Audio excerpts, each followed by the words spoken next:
Alright, so similar to a problem I had with Phantom Seer last week, is I just procrastinated recording the chapter for Undead Unluck, and then by the time I was like finally starting to get around to it, I was like, you know what, I'm just gonna do a double chapter kind of talk, because the same thing that Undead Unluck had last week, I wasn't really too hyped about like that chapter. I mean, I enjoyed obviously what was going on, but it was mostly talking about Anaun and kind of like recapping stuff that he was doing up until this point.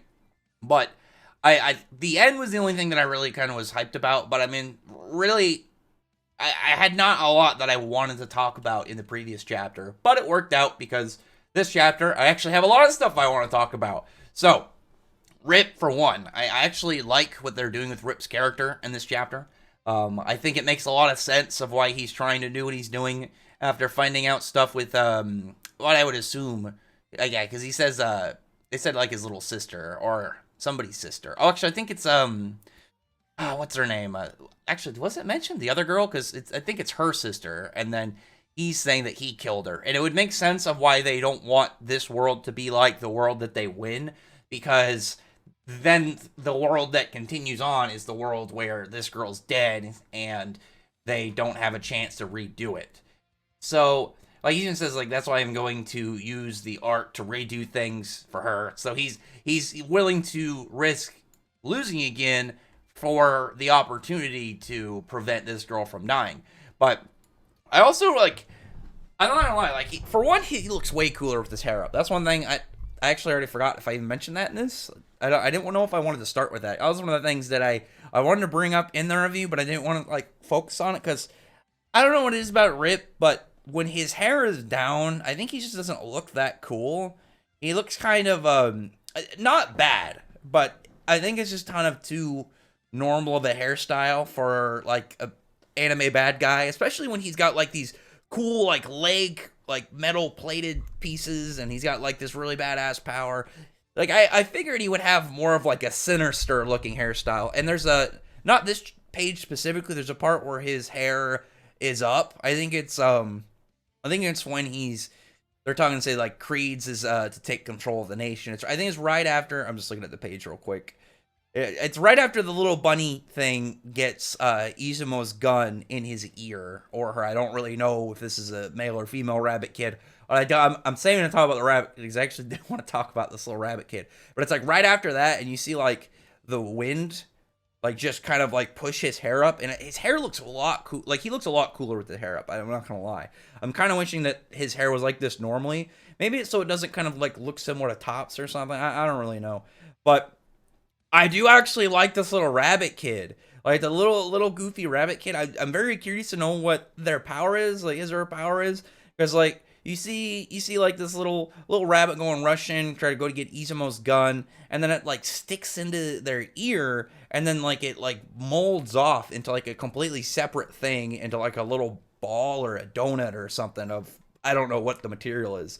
But like I don't know, this character is silly. It's like an overly silly bad guy, but there's something about like the little charm of this goofy little guy that I do like. I even like when he's like, "I got the gun," and like they're given the dialogue like in the text to kind of add the little extra silliness to the fact this is a little, I assume, a little kid and not a midget, but I do like this character. It is really funny. Like even when it misses and it's got like the gun in the ear, he's all sad and like falling over and like looks like he's got like a scrape on his face and is about to cry.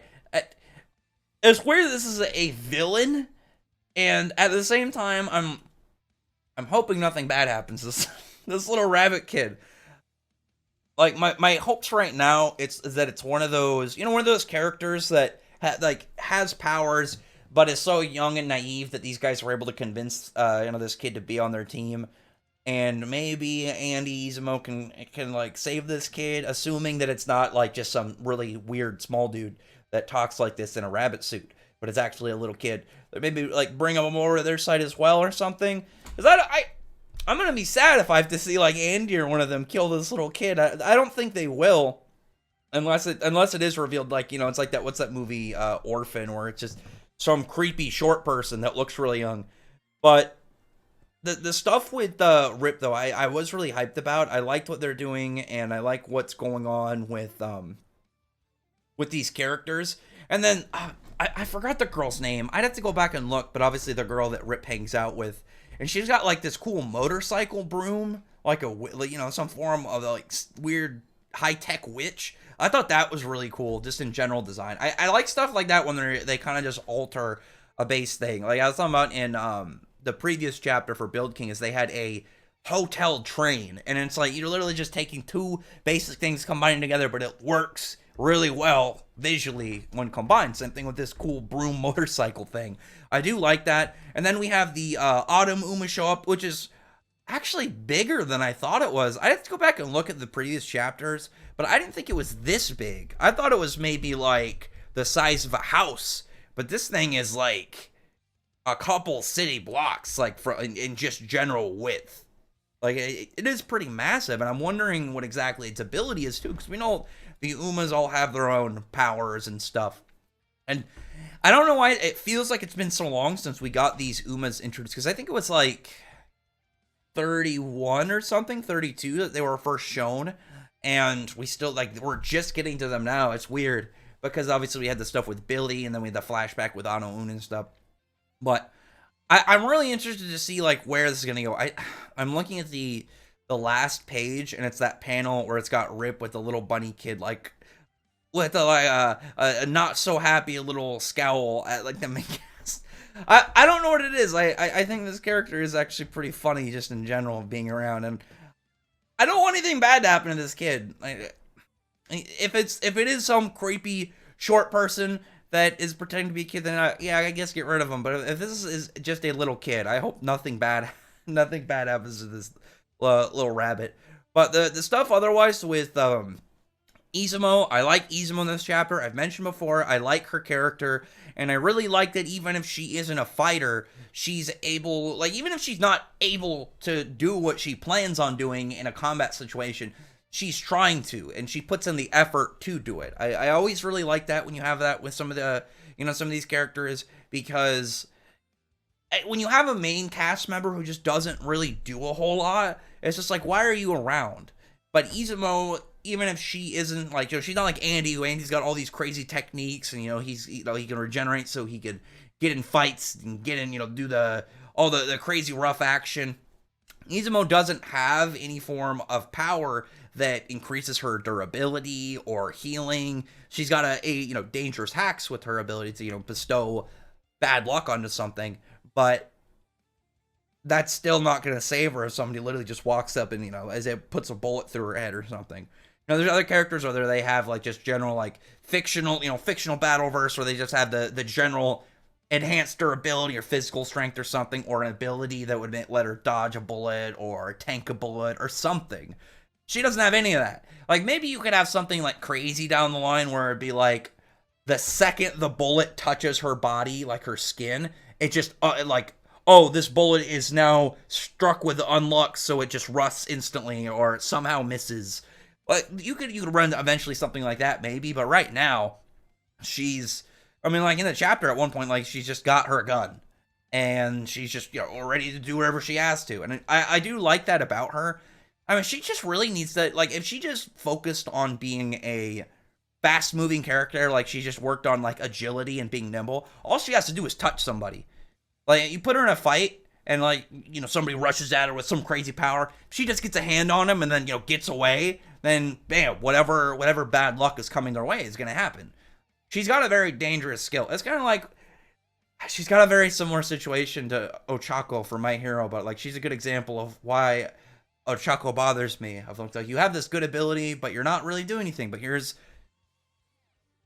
Izumo, who's is doing exactly that in what a sixth of the amount of content since she's been in the series. You have 49 chapters, like, almost versus almost 300. Just saying, it's just one of those things, because she's, like, the only character in My Hero that really bugs me. Nobody in like that is nobody in Undead is like that, or nobody in Undead Unluck is like that for me. But I am really happy to see Izumo doing her best and just doing what she can to be a useful member of the team. And if her character, I'm actually assuming that she's going to be 1v1ing this little rabbit. I'm hoping it's maybe done in a more funny fight. Because I don't want to see any danger come to this little guy. It's like even in the panels where you just see him being goofy, that made me chuckle. Anyway, other than that, comment below. Tell me your thoughts about this video. I like that, like, most of my parts in this chapter review, not even talking about, like, the unseen guy, Andy, like, bisecting him, because that was actually really funny, because they tracked this guy down, captured him, and convinced him to be on their team, and then, like, seemingly the first mission he probably goes on, he gets chopped up by Andy. But, yeah, like, the little rabbit kid has all of my concern in this chapter. I already know Anu's gonna be okay. Like, he can just draw a new arm. But little rabbit kid needs to be, you know, protect the little rabbit kid. Don't hurt. Actually, does he's missing both his arms? How's he gonna get his arms back? I just noticed. I just noticed he's missing both arms. I was like, oh, he can just draw another one. So how is he gonna get his arm back? I wonder. That would actually suck if he's gonna, like, if he spent the rest of the series with no arms. Because if he can't draw his arms back, I actually am very curious now. I didn't notice that until this. I didn't notice he's missing both arms. So curiosity, I guess, is where this is gonna go. We'll check back in a couple chapters of if this guy's gonna get any arms back. Like, maybe Andy could, like, cut off an arm, put it on him, and then, like, work it just enough to, like, refix his own arms. I don't know. Other than that, though, comment below. Tell me your thoughts about this chapter. And the obvious question of this one is, like, did everybody else like that little rabbit kid? It's like just like looking at the last page and seeing, like, the little scowls of this rabbit kid just is funny to me. Anyway, other than that, though, comment below, thumbs up the video, friend the like button, subscribe button, and check out my other videos. Other than that, appreciate everyone's already subscribed. Thank you all for listening. Bye.